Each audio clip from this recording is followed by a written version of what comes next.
Well, good evening. Um, just a very quick little vlog this evening, and wasn't planning on doing one, but kind of can't contain my excitement just a little bit. So, I was actually out leading a photo walk on Sunday, a couple of weeks ago now, and one of the people who were on the walk had asked me about my workflow. Now, his question was actually relating, I'm sure, to my processing workflow. But actually, I naturally kind of said, well, my sort of thought process behind an image is actually in four steps.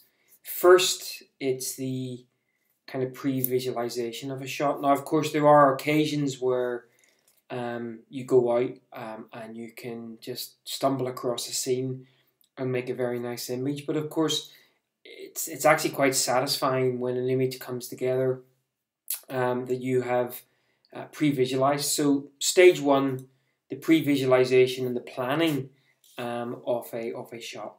Stage two is obviously the execution of the shot, taking the picture. And of course, there's a lot of elements that come into that, not just the technical. You may have pre-visualized the shot, but conditions, the environment may change, and you have to sometimes think on your feet. So the execution of the shot is the second stage. Third stage then obviously is back into the digital darkroom. In my case, it's Lightroom, Photoshop, and sometimes some of the Nik collection.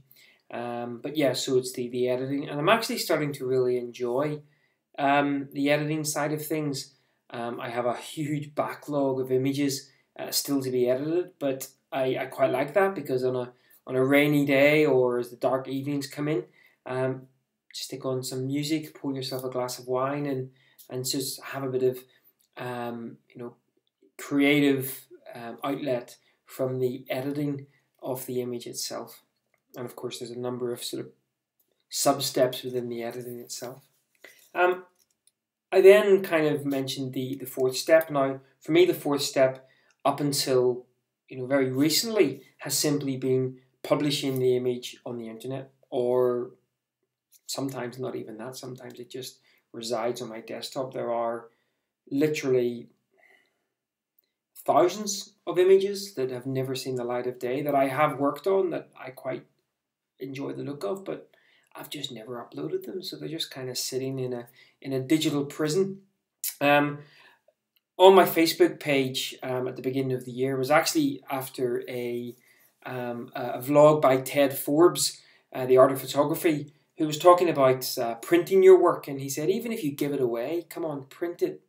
And it got me thinking. I thought, okay, once a month, for those people who have liked my Facebook page, I'll give away a free print. And for the first 6 months, I was giving away an A4 print. Nice. I then decided to sort of up the stakes a little bit, and I'm now actually giving away an A3 print. And it's been really nice to actually hold that print in my hand, printed by professional labs, DS Color Labs. I've been very pleased with their work. But the more I handled the print, the more I handled the image, the more I realized that actually the print, the physical print, is for me the ultimate fourth step in my photographic workflow. And so I'm kind of quite excited that behind me is a brand new printer. By the way, this is not my image. I've been asked this a couple of times. This was in the flat. We're renting this flat. This was in here. It's one of those standard Jan Causeway canvases. There's a few more about the house as well. Not mine. Not mine.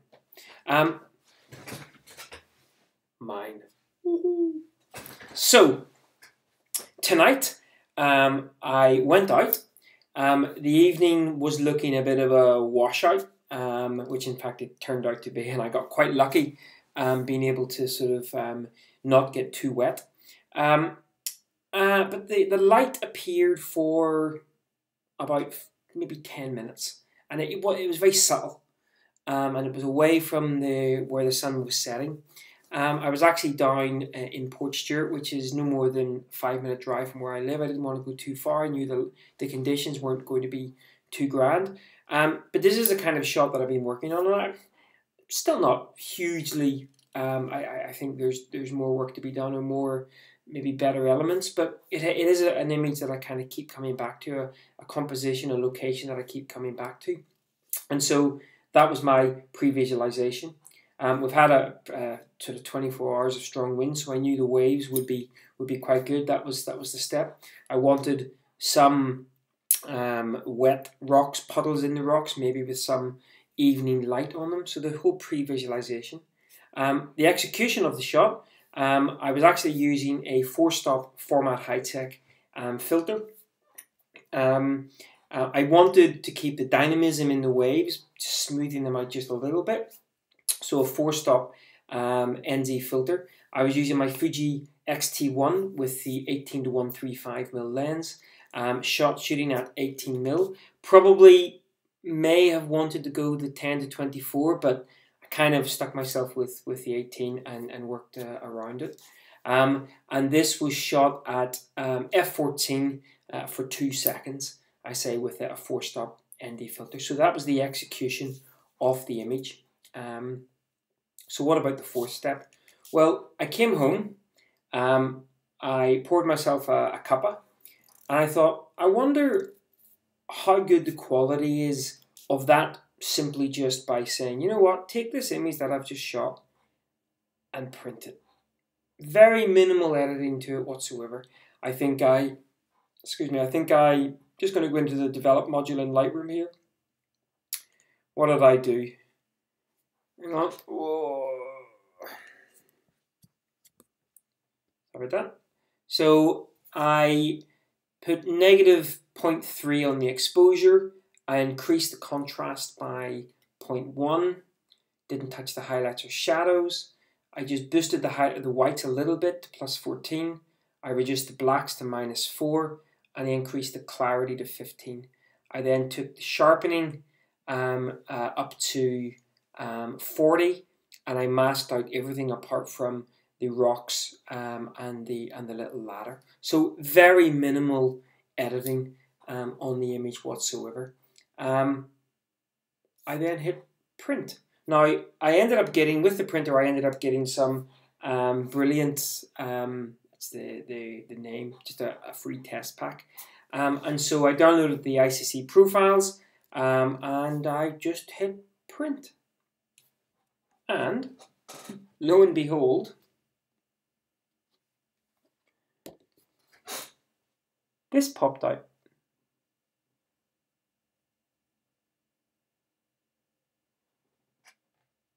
Yay. Now, of course, the actual image quality itself via the little eyesight camera on the Mac is probably not fantastic, but I'm actually holding on to something that no more than 90 minutes ago didn't exist, apart from up here, the whole pre-visualization side of things. And you know what? I've heard it so many times from so many other photographers: print your work. You have to print your work. And it's only taken, I did a couple of test prints today, but it's only taken to this moment for me to go, absolutely, I see the light. Because, as I say, I am now physically holding something in my hand that I not only created, but 90 minutes ago didn't exist. And in fact, this is a moment in time that will never exist again.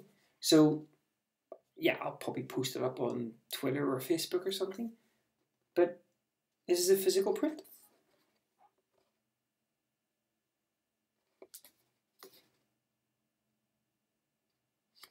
And I'm one happy photographer.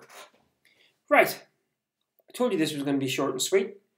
I'm going to keep you all updated with my print journey as I go. Lots and lots and lots to learn. Of course, any tips and tricks that you may have on printing. By the way, it's an Epson SCP 600. It's an A3 Plus printer. That was an A4 print there. Yeah, so really looking forward to my whole getting to grips with printing. But cool. Right. I'm going to go off and finish my cup of tea. You guys have a great night. See you later. Bye-bye.